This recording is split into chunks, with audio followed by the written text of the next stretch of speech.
Agora sim.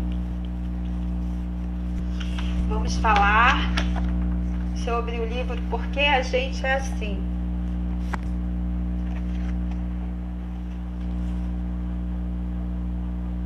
Vamos entrando, pessoal. Sejam todos bem-vindos ao Vamos Constelar Manaus. Para quem não me conhece, meu nome é Maria Rita.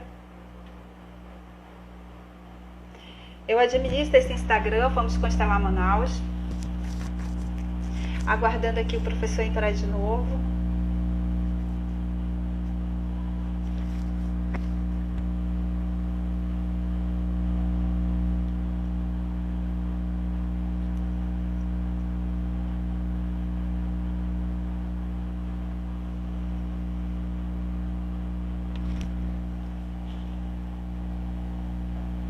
Agora, cadê o professor? Sejam bem-vindos. Simone, Antônio, Patrícia, mediador, constelação.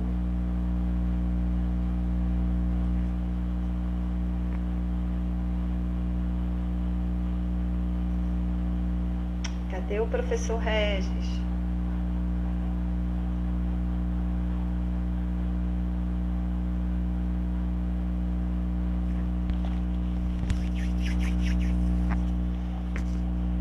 Será que ele saiu?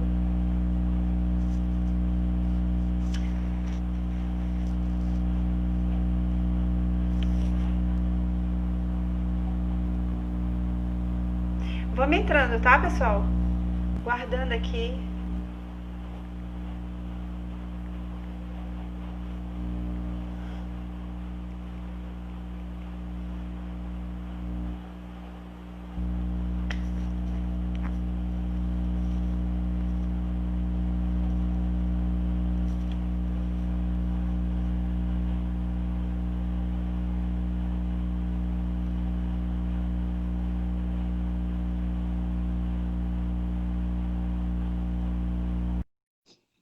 Professor, já mandei a solicitação, tá? Aguardando o professor Reginaldo. Opa!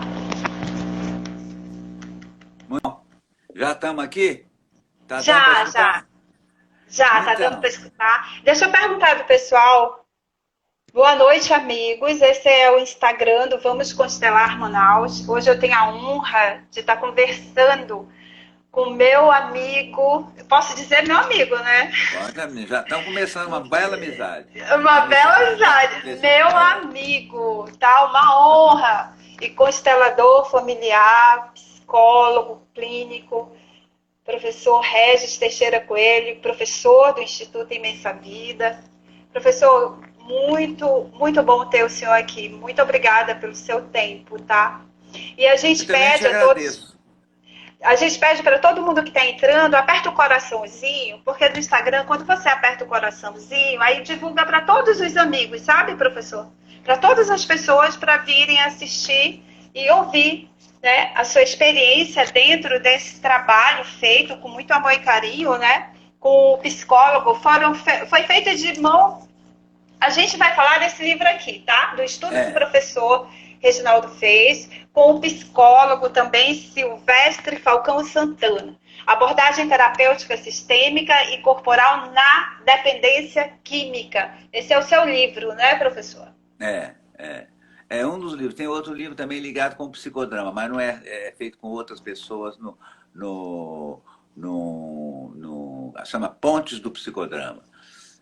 Falando a relação. Certo. Professor, eu vou deixar o senhor falar um pouquinho do senhor, depois a gente entra no contexto do livro, tá?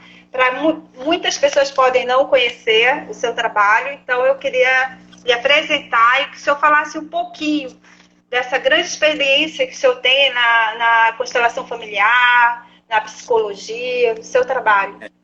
A minha vida se discorreu junto com a psicologia moderna, né?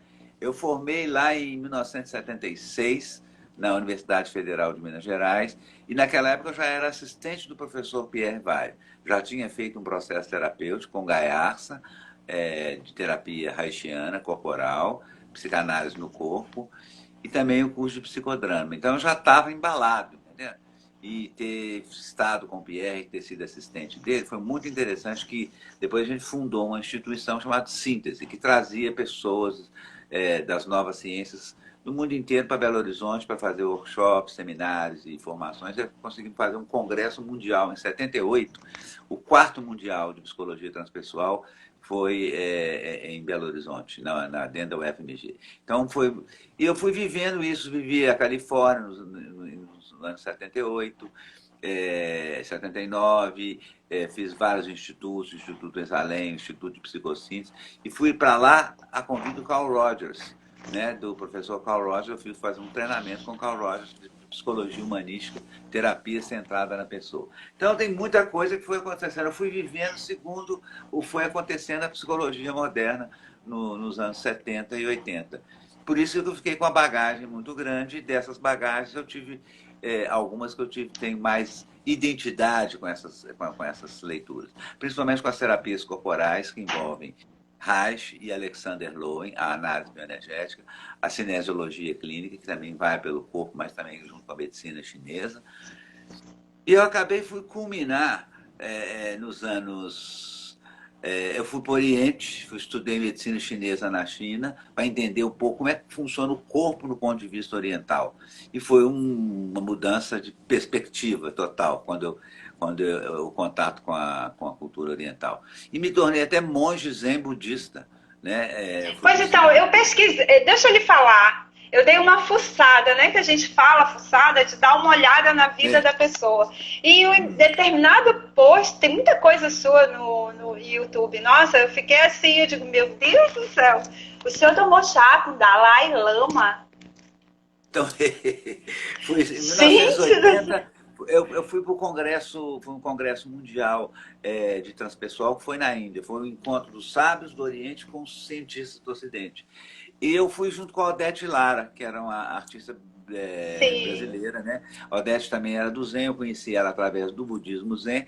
E um dos nossos objetivos, além de participar do congresso, que teve pessoas fantásticas, foi um encontro também com a Madre Teresa de Calcutá, que foi uma pessoa maravilhosa. Foi com Muktananda, com Rajneesh, com todo esse povo que estava em voga naquela época, nos gurus da época. E nós fomos visitar Dharamsala, que é na fronteira com o Tibete, onde mora o Dalai Lama. Depois nós fomos a Lhasa também. E nós fomos de trem, subimos todos os Himalaias. E fomos lá, ela foi fazer uma entrevista para a revista Planeta, uma revista que tinha nos anos 70, 80, sobre o Dalai Lama, que depois o Dalai Lama ficou badalado no mundo inteiro, que ele é um personagem muito maravilhoso, uma energia Uma energia muito única, forte, né? e uma presença e humildade fora do comum. E foi maravilhoso. Então eu me sinto um cara muito privilegiado de ter vivido assim, bebido das fontes de quase todas as coisas que eu acabei fazendo, eu fui beber das fontes. E uma das fontes que eu fui beber também foi o Sim. que, nos anos 80, eu trabalhei com a professora de Maria José Ulloa, que era diretora do Departamento de Psicologia Sistêmica da UFMG. E ela era ligada lá ao grupo de Palo Alto, né? O grupo de Palo Alto, que Gregory Bateson, Margaret Mead, Virginia Satir, e ela estudou em Louvain, na França, psicanálise e fez a formação toda ligada sobre a drogadição e as terapias de família. E aí foi a primeira época que eu tive contato com a teoria sistêmica e com o pensamento sistêmico, que também fez uma grande revolução na minha cabeça.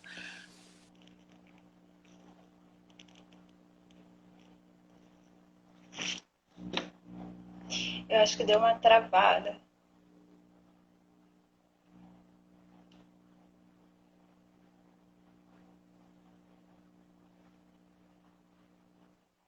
Hum.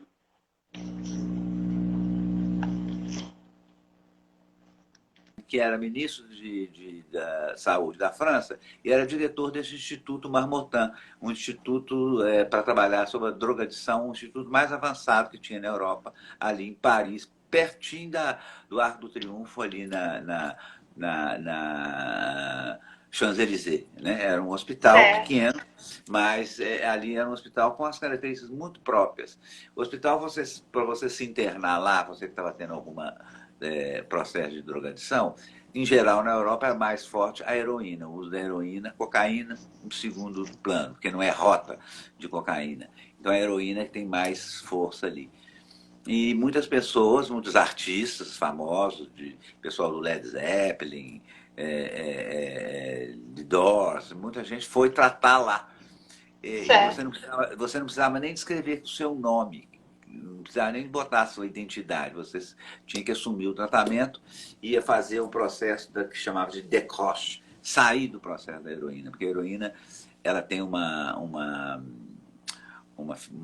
dependência muito mais forte que a cocaína, entendeu? Afinal, um determinado tempo, você não consegue ficar sem tomar heroína, porque você tem síndrome de abstinência. Você até desmaia da falta disso. Então, as pessoas escolhiam, a pessoa tinha que escolher, lá não era recebido assim, por nenhuma instituição que mandasse, escolher a fazer o tratamento, assumir o seu tratamento, e ali passava os primeiros 10 dias, que é esse momento mais difícil, quando você faz a separação do produto, entendeu?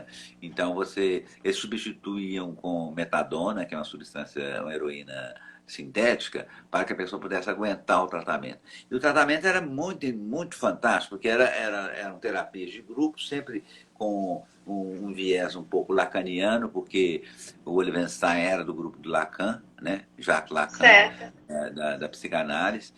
E eram todos feitos através de reflexões, diálogos. Eu trabalhei lá, dei um pouco das terapias corporais, exercícios de bioenergética lá para os internos.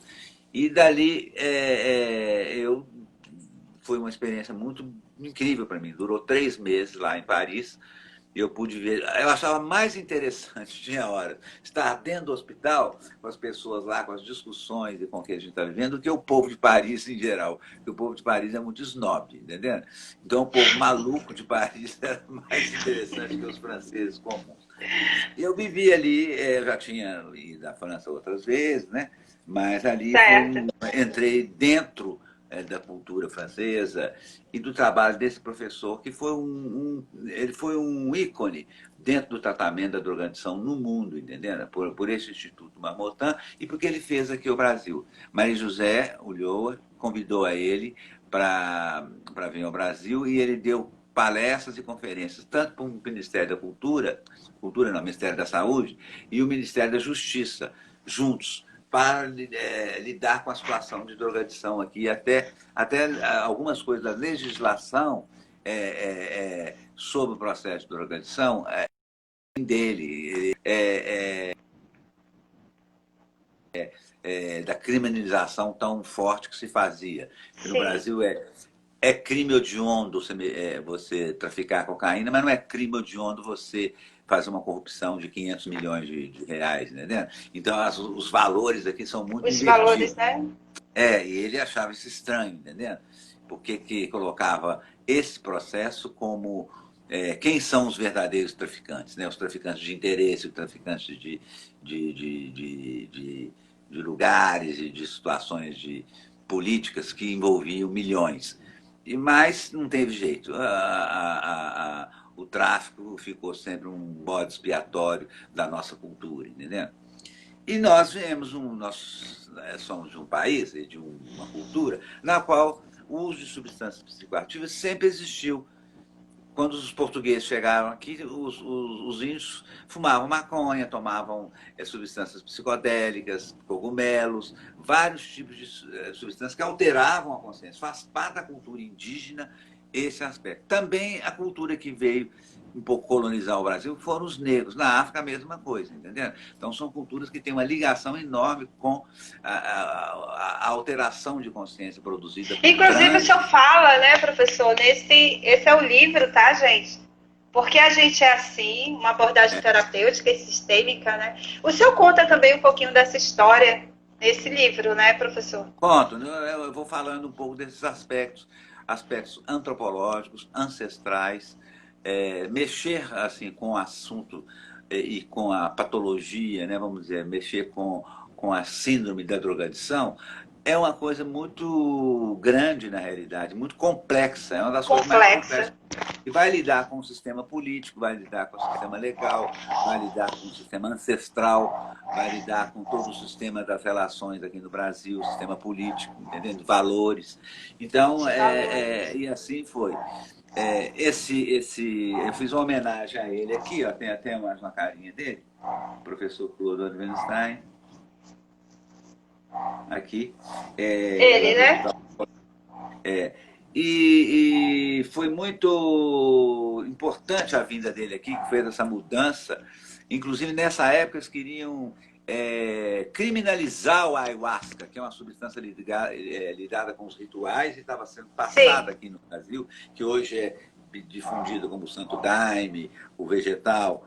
Mas eles queriam criminalizar isso. Eu fui um dos que ajudei a impedir essa criminalização, que o professor Weinstein deu uma lição no pessoal do Ministério da Justiça e da Saúde, que isso era uma coisa cultural, antropológica, e também ligado com os ritos e com a cultura ancestral, que vem dos incas, e toda a história que é um alterador de consciência, mas que mostra um caminho. Elas são consideradas, a ayahuasca, como o peiote, como a mescalina, são consideradas substâncias enteogênicas, que fazem ver você enxergar a sua origem divina, o seu eu verdadeiro. Todas essas substâncias, vocês veem todo o trabalho que foi feito, Aldous Huxley, um dos maiores filósofos do século XX, o livro dele, As Portas da Percepção do Céu e Inferno, era a viagem que ele fez de LSD e como abriu a consciência e como ele pôde ter o entendimento da filosofia. O primeiro livro dele chama Filosofia Perene, da filosofia perene que existe em nós, né? E que essas substâncias estavam ligadas a isso. E nós, culturalmente, também no Ocidente, a mesma coisa. Lá, na Grécia, em Eleusis, né, no oráculo de Delfos, eles tomavam a substância. Para ir no oráculo de Delfos, os filósofos tomavam essa substância. Platão, Aristóteles, Sócrates, todos foram a Eleusis e fizeram a experiência com Eleusis, que era essa substância que parece muito com a ayahuasca. Parece E muito tinha um tipo de ritual, né, que fazia parte da Não, cultura. todos são rituais. O problema que aconteceu no século XX, o século XX ficou todo focalizado na industrialização, o século da industrialização, do consumo, do capital, do capitalismo exacerbado. Então, qualquer tipo de ritos, situações onde envolvia a consciência, não era bem quista pela sociedade que nós criamos. Nós nascemos para comer, trabalhar, consumir, viver um pouquinho de prazer e morrer. Foi só isso que nos sobrou, entendeu? E essa pandemia está fazendo nós todos reavaliarmos esse aspecto. O que nós estamos fazendo aqui? Será que é só isso a nossa vida? Entendendo? Então, essas substâncias sempre foram substâncias que traziam uma série de iluminações. Os filósofos todos estudavam isso e faziam parte dessas experiências, os xamãs, os sábios, né? A porção mágica, sempre existiu a porção mágica. Agora, a porção mágica ela foi criminalizada. Logicamente, foi criminalizada pelo uso um pouco indevido que foi feito em lugares não próprios, em boate, em discoteca. Então, pessoas tiveram, desenvolveram ali, ou melhor, abriram determinados núcleos psicóticos dela e elas culpavam a substância e não a pessoa. As pessoas já tinham um núcleo psicótico que foi exacerbado com o uso da substância. Então, aí a substância foi criminalizada e aí criou-se todo esse sistema. Onde tem criminalização, tem dinheiro, tem tráfico, tem quem compra, quem vende e quem aproveita disso, e aí está todo mundo metido. No caso vamos colocar a droga mais criminalizada no Brasil, é a cocaína, vamos dizer assim, ela também era uma substância sagrada dos incas, entendeu? No início ela era usada por empresários, banqueiros, pessoal, políticos, senadores. Nos Estados Unidos foi a primeira fase, foi isso. Era a droga da alta sociedade, entendeu? Da alta sociedade. Depois aquilo começou a degenerar. Quando começou a degenerar, as pessoas perdiam a noção, queriam entrar nesses estados mais eufóricos, estados de super-homem, e se envaideciam demais, exacerbavam todo o macho alfa que tinha dentro de cada um, vamos dizer assim. E essas pessoas começaram a ter também degenerações comportamentais. Aí que começou a entrar a nível de saúde, e etc., e foi criminalizada. A mesma coisa aconteceu com a maconha nos Estados Unidos, ela foi criminalizada em função de dar mais ênfase ao álcool. As pessoas que, ministros e pessoas que criminalizaram a maconha eram alcoólatras. Então, eles enfatizaram mais isso, porque a maconha deixava você calmo, sereno, curtindo, mal barato. E as pessoas não queriam trabalhar desesperadamente como a cultura, a sociedade industrial nos obriga, entendeu? Como se o trabalho dignifica o homem. Não é assim, não. O trabalho Mas, professor, né? A história é muito interessante isso, né? Por causa dos índios, da cultura, e enfim.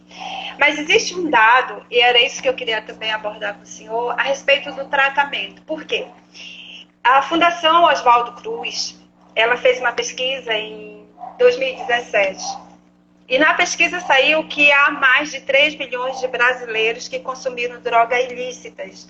E que isso causa ao sistema único de saúde um prejuízo de uma década de 9 bilhões de reais. De um lado, nós temos o uso, né? O uso, a pessoa faz por lazer, a pessoa não perde o controle. E aí nós temos o outro lado, aonde hoje eu vejo assim, né, na minha visão, tá? Eu posso estar errada. As drogas, elas estão cada vez mais sintéticas, né? Chegando cada vez mais potentes, causando a mesma coisa, a mesma coisa é o Rivotril, de impacto, é tudo sintético. Sim. Drogas para acalmar, drogas para relaxar, sempre buscando a felicidade de diversos modos, entendeu? Sim. Aí a minha pergunta para ti, que você junto com o psicólogo Silvestre fizeram um estudo, né, completo sobre o tratamento de dependência química na pequena comunidade de Jesus. E como você tem conhecimento, inclusive estudou, viu as dinâmicas de constelações familiares com Bert Helling, né? Tu trouxe para eu li um pouquinho do teu livro, então eu vejo que tu meio que trouxe a questão da sistemática, terapêutica sistemática, né? Corporal também, na dependência química. Então, eu queria que tu falasse um pouquinho desse contexto, dentro desse teu estudo, sobre essa terapêutica do sistema familiar, a importância. Porque o problema é aquilo que tu falou, não é basicamente a droga, né? Ele está ali na família. Então, se tu pudesse... A primeira coisa que eu queria te pontuar é que esses dados aí você me colocou em bruto, entendendo?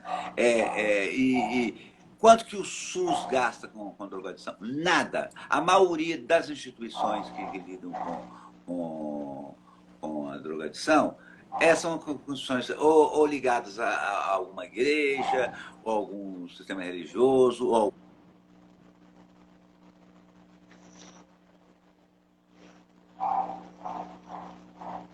entendendo? Hospitais muito mal instalados, com poucas terapias, com pouca coisa a oferecer. Então, assim, aí também está misturado com um grande índice de alcoólatras, né, que já puxa um outro aspecto, que também está no processo da adição. Né, entra na estatística, né? Isso quer dizer. Aí, então, assim, eu fico desconfiado desses dados, de onde eles vêm e de que âmbito que eles foram estudados, entendeu? Porque comunidades terapêuticas tem poucas, entendeu? Tem muito poucas, e elas são, a maioria, ligadas por bancado por voluntários, instituições religiosas, instituições ONGs, mas assim, do governo mesmo, nada quase, não tem provavelmente nada. Não tem muito investimento, Não né? conheço nenhuma, te falar a verdade, eu não conheço. Tem Pois hospital é. psiquiátrico em comum, mas que não é um lugar próprio para isso. O tratamento para isso não pode ser no hospital psiquiátrico, porque é muito Certo. restrito ali.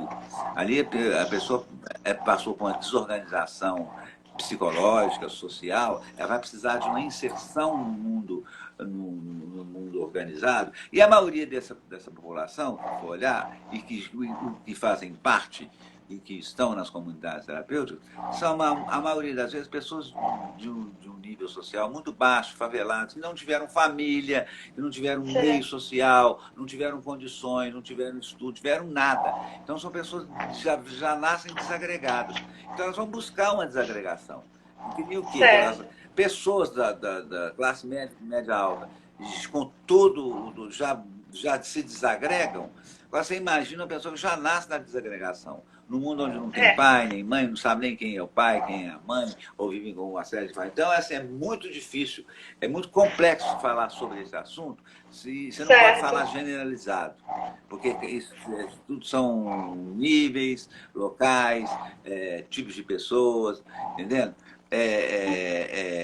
Lógico, uma adolescente que começa a fazer uso de uma substância psicoativa, ele, né, cria um alarde na família. A família já fica com um determinado temor daquilo e começa a se preocupar de alguma forma. Aí depois, quando começa a aprontar, em função de obter a substância, de comprar, porque não é uma substância tão barata assim, ou então vai para uma direção de uma substância mais barata como o crack, aí sim a família começa a ficar grilada e quer tapar aquilo, quer cobrir aquilo, e esse indivíduo começa a mostrar uma série de coisas, comportamentos, que vão falar da dinâmica dessa família. Então, assim, pois é, isso que eu ia lhe perguntar. Qual é a visão, né? Qual é a visão dinâmica para ajudar no entendimento, né? E no atendimento dessas famílias? Como a visão dinâmica pode ajudar? Então, são as duas coisas importantes. São as terapias comunitárias, feitas assim no próprio local, né, que é de uma comunidade terapêutica, onde os parentes vão também, primos, às vezes amigos, e pai, mãe vão, participam de um grande grupão, onde essas coisas são trabalhadas num grande grupão, essas questões são levantadas num grande grupão. E também, pelo desenvolvimento da abordagem sistêmica. Ela sabe como é que a abordagem sistêmica começou? Deixa eu só fazer um pequeno ressalva. Tá, pode falar. Foi lá em Palo Alto, no instituto, que era dirigido por Gregory Baterson, Virginia Satir, Margaret Mead. Tinha um cliente que era psicótico, tá? E ele estava sendo tratado nessa clínica, e essas pessoas trabalhavam com os estudos mais da comunicação humana. Eles estavam muito focalizados em ver que é a comunicação da pessoa com desvio de personalidade trazia em relação às outras. Estávamos fazendo esse estudo. Era a base da teoria sistêmica, essas comunicações. E aí eles repararam que quando o rapaz melhorava, a família ia lá na clínica, como se estivesse cobrando que ele melhorou, como se não pudesse existir sem o doente. Aí eles convidaram a família toda para ficar na clínica, todo mundo foi internado na clínica. Aí eles começaram a ver através dessa técnica, eles filmavam, estava no começo de ter filme, né? E ter máquinas de filmar pequena, eles filmavam a relação desse indivíduo ali com a família dele, e a primeira coisa que eles observaram era que esses indivíduos funcionavam como bueiro de todas as loucuras da família. É ótimo você ter um irmão esquizofrênico, porque ninguém na família é doido, entendeu? O meu problema é que eu tenho um irmão esquizofrênico. O meu problema é que eu tenho um irmão craqueiro. O meu problema é que eu tenho um irmão psicótico. Ninguém tem problema. O problema vira a pessoa. Se a pessoa melhora, todo mundo é obrigado a começar a ver as suas loucuras, entendeu? Então, isso é que deu sentido. Eles chamaram isso de double binder, duplo vínculo. Por exemplo, uma mãe, quando vai falar com o filho, assim, meu filho, eu te amo. E ela faz isso aqui, eu te amo, com a mão querendo dar um soco no filho e com a boca falando eu te amo. A pessoa mais sensível, que já é essa pessoa debilitada, lê aquilo e começa a gritar, porque ela estava fugindo do soco que a mãe queria dar nele, porque ela estava falando duas coisas ao mesmo tempo. Então, isso tudo era desvendado e mostrado para a família. Olha lá, a senhora está com raiva dele, por que a senhora tem raiva dele? Porque ele não é certo, porque ele não é igual a você, não é aquilo que você queria. Aí começava a terapia em cima desse aspecto do duplo vínculo. Entendendo? E das falas truncadas. Você quer dizer uma coisa mas querendo dizer outra, entendeu? E o corpo não mente, né? O corpo está sempre falando, fala mais do que as palavras.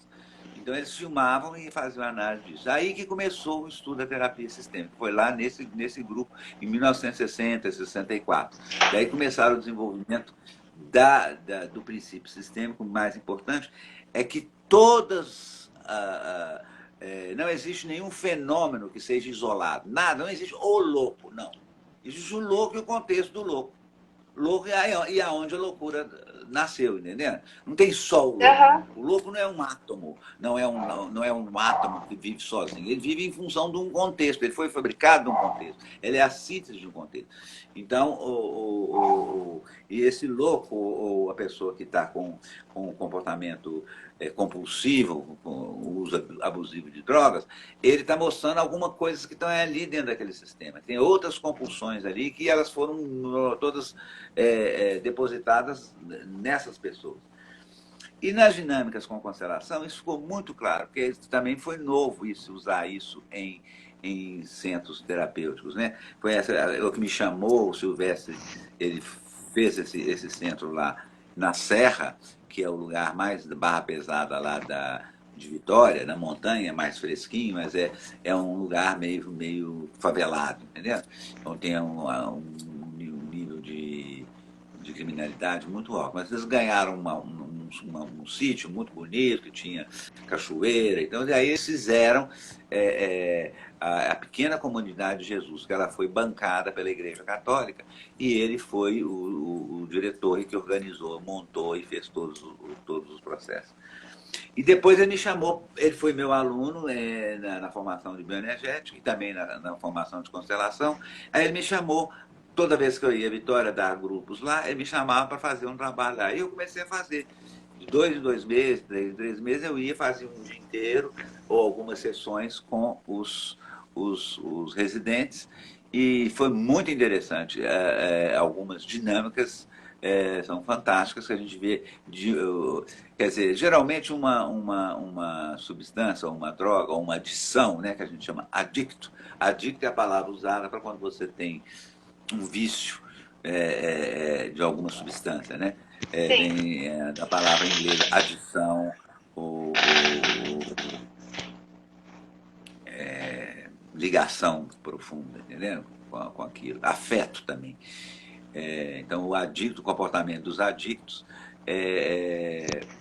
passam por uma dinâmica bem muito comum que eu vi em, vamos dizer, quase 50%, 60% dos casos, tinha, no caso da cocaína, uma desconexão enorme com o pai. Eu vou mostrar aqui uma imagem de uma figura que Sim, um sim. cliente fez, talvez seja mais fácil para vocês entenderem o que eu vou falar. Então, deixa eu entrar aqui e...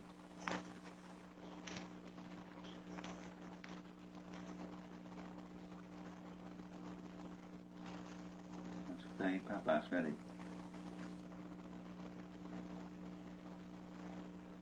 Não. Desculpa aqui. Arrumei, enquanto isso eu vou mostrar seu livro, tá? Para as pessoas que quiserem. Até antes, passou esse slide aqui, antes de eu falar aqui para quem não tem acesso ao que é a consciência e como ela já foi mapeada, e dos níveis que nós temos de consciência, deixa eu só mostrar essa imagem aqui que pode ajudar. Tá. Então, aqui, essa imagem aqui, ela vai mostrar os níveis mais baixos de consciência. Nós temos aqui o nosso corpo, o nosso inconsciente pessoal, individual, aquele que foi descrito por Freud, por toda a sociedade psicanalista. Como é que você montou o seu ego a partir do nascimento e na primeira infância, né? Esse é esse primeiro nível em vermelho. Dentro disso tem um outro nível de inconsciente, que é o inconsciente coletivo familiar. Todas as experiências e memórias e depósitos de memória das experiências que nossos ancestrais viveram, pais e mães. E tem umas certas leis que regem isso. Muitas coisas que eles não viveram, não assumiram, vai para a geração que vem na frente, entendeu?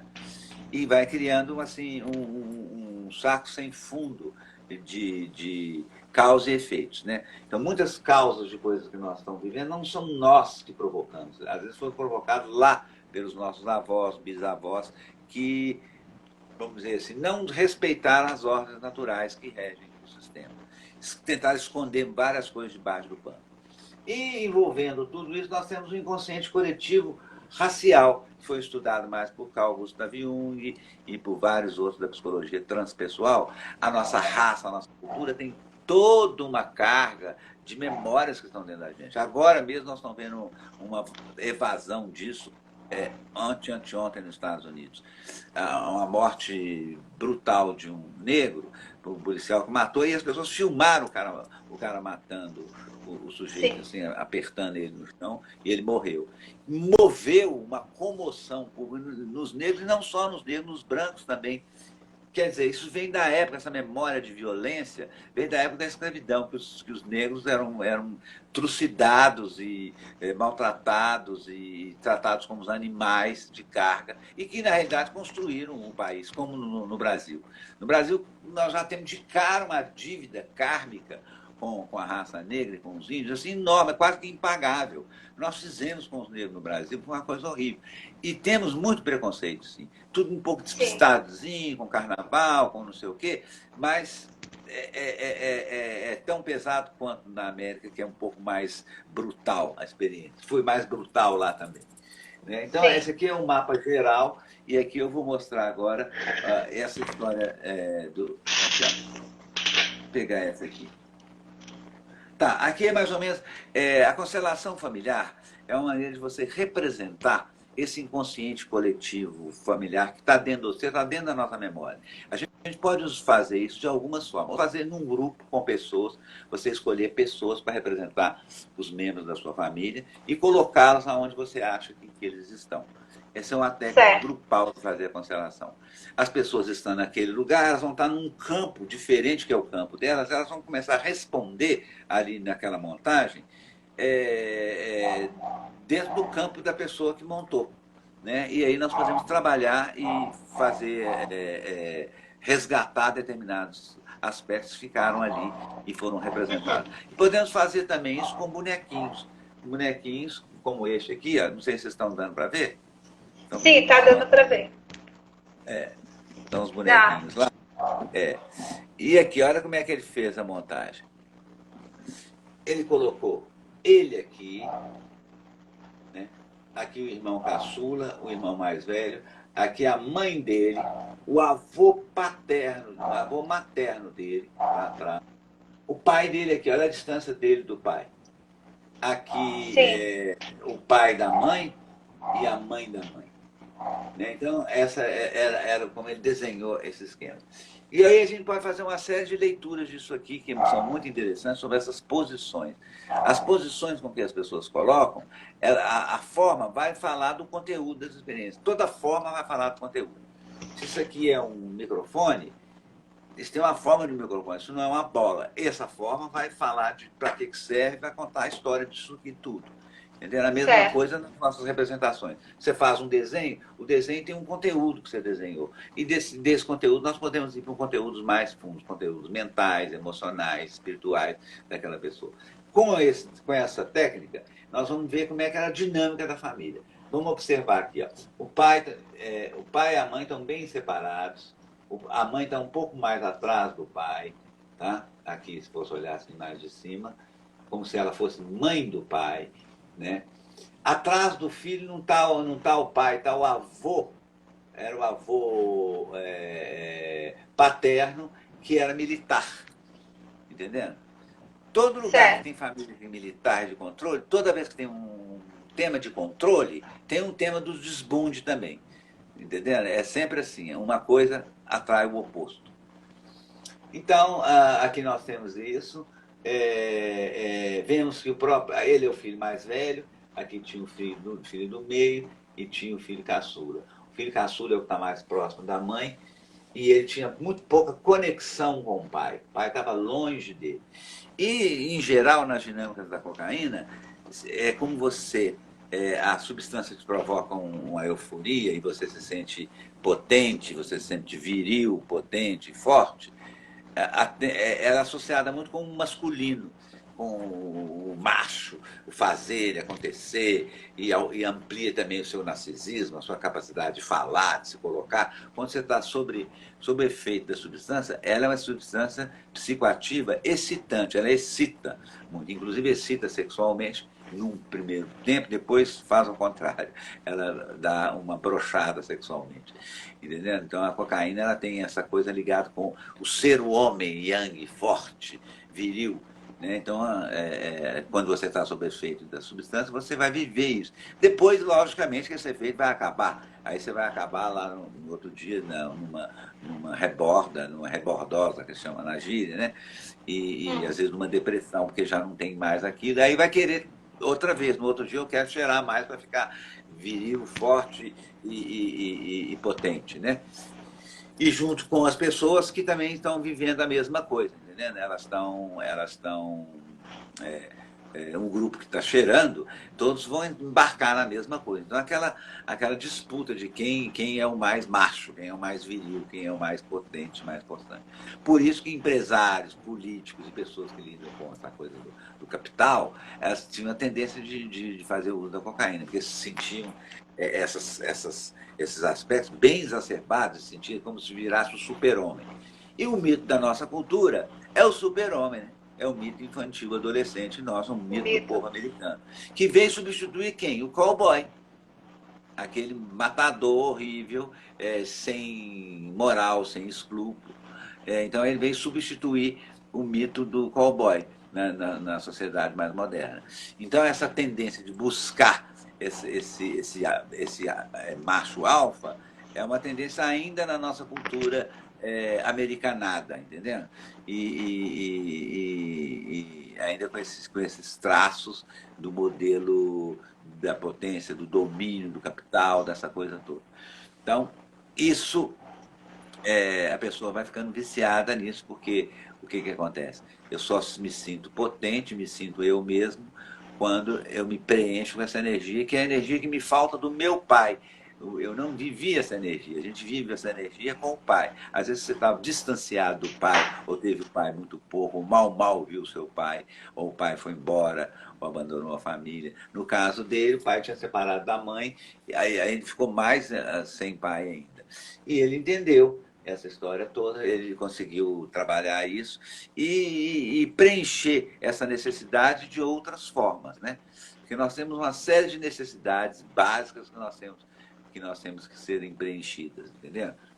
Direitos básicos, isso definido lá por Alexander Lowen. Nós temos o direito de existir, todos nós temos direito de existir, depois temos direito de ter necessidade, nós temos necessidade de mamar, de ser cuidado, de ser nutrido, né? Nós temos necessidade também depois de autonomia, de poder ser autônomo, fazer as coisas do meu jeito.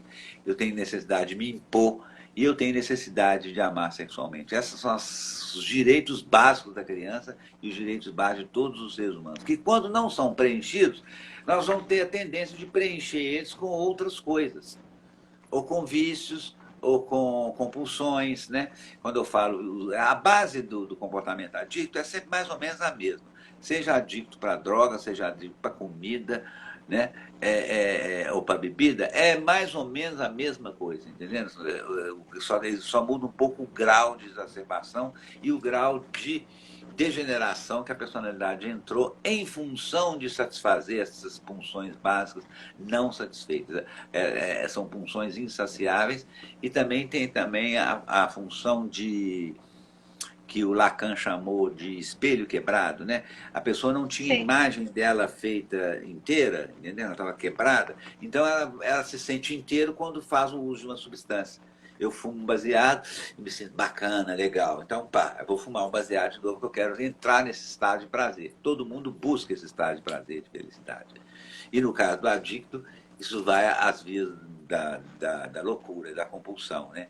Você não consegue viver sem a substância e aí vai criar uma série de degenerações na personalidade como um todo.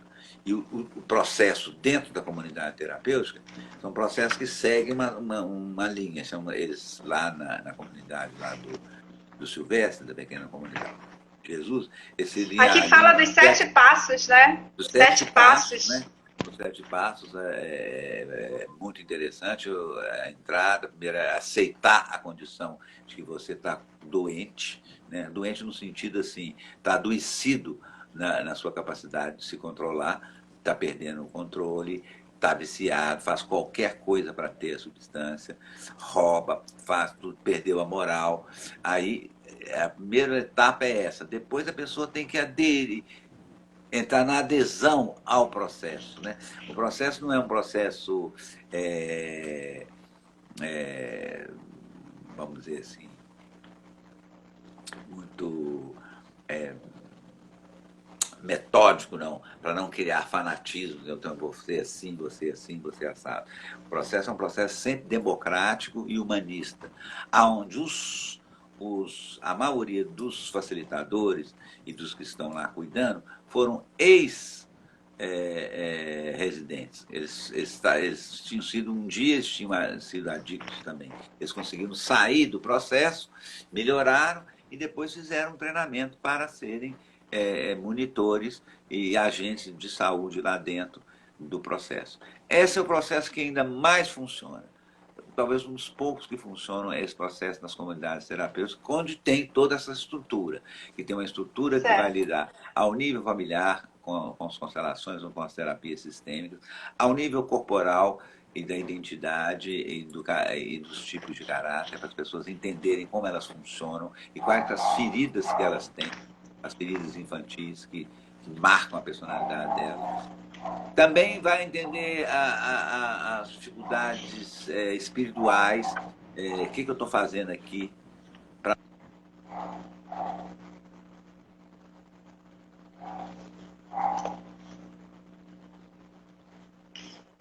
Oi.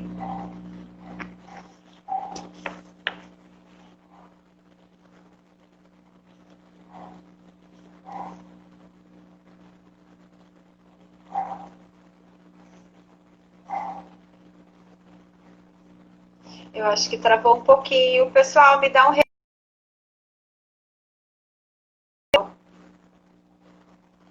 Ah, caiu. Vou tentar chamar de novo. Vamos ver aqui.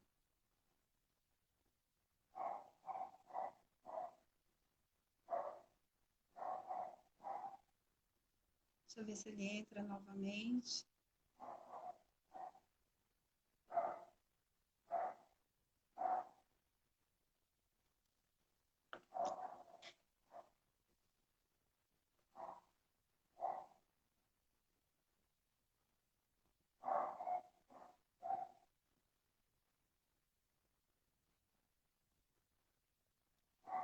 Estou tentando conexão de novo com ele. Nossa, tá tão boa a palestra.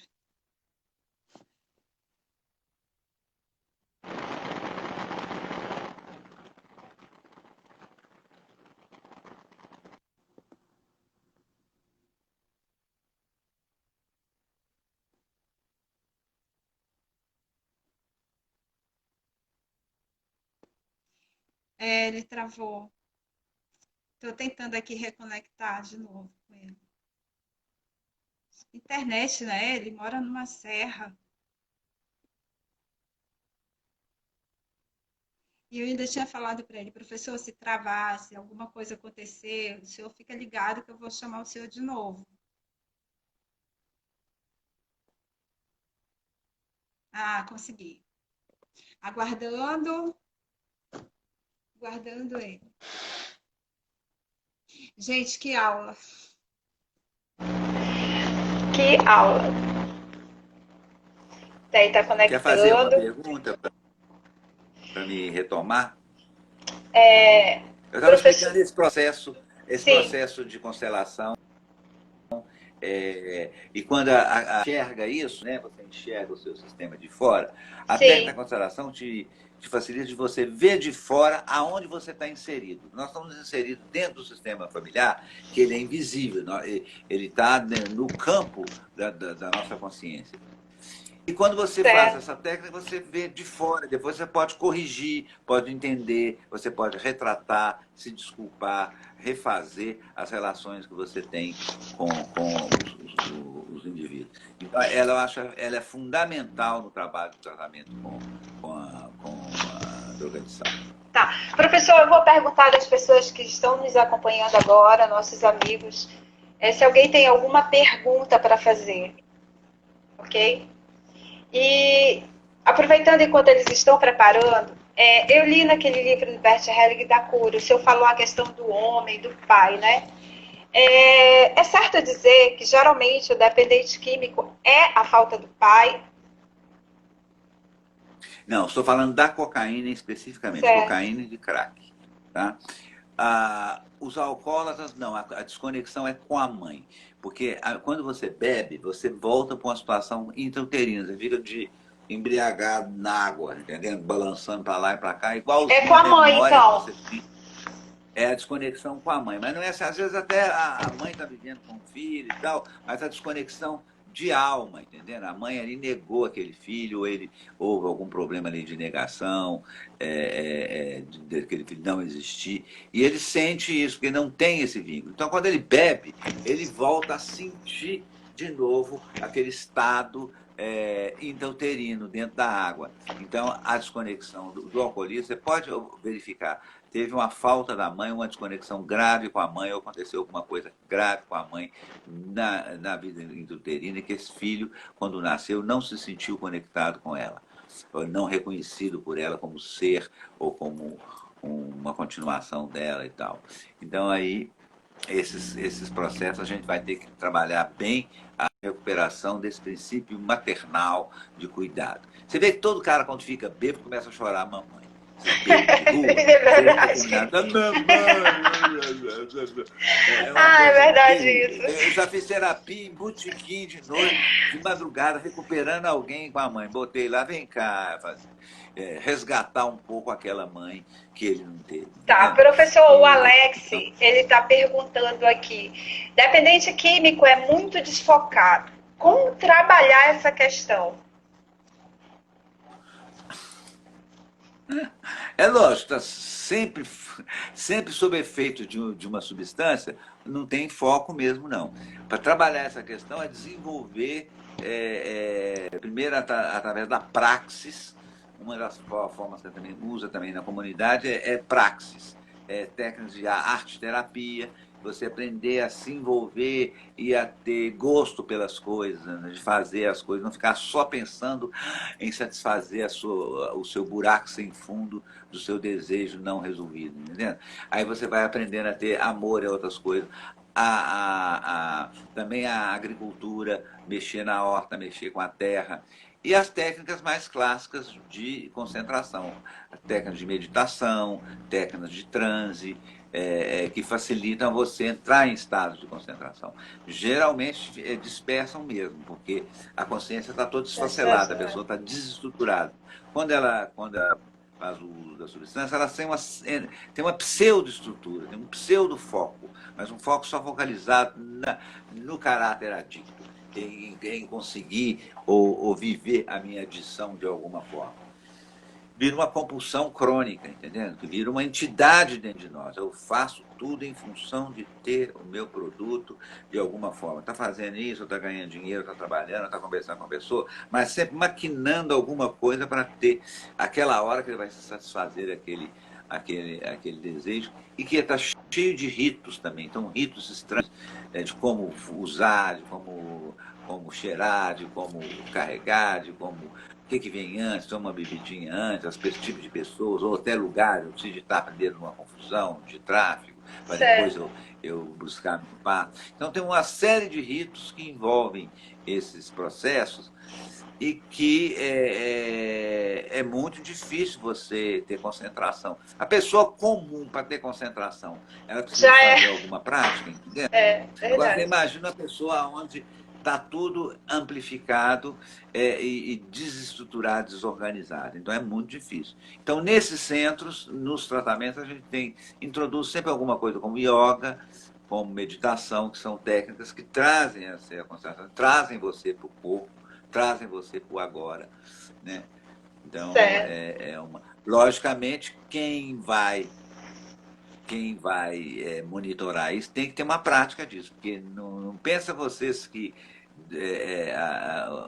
os residentes, os pacientes de drogadição, eles são eles têm um olho muito afiado. Qualquer incongruência ele aponta imediatamente, mais do que as outras.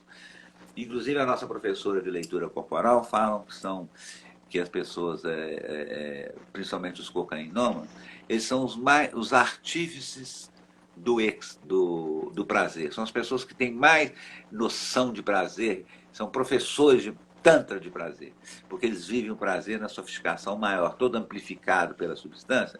Então, não subestimem essas pessoas, não, porque elas têm qualidades desenvolvidas dentro disso muito agudas, né, muito perceptíveis sobre as sensações, as qualidades das sensações, o prazer com as sensações, porque eles vivem acostumados a viver a sensação amplificada, como botar sua lente de aumento e vivem aqui na amplificação. Nós viramos pobres mortais perto deles.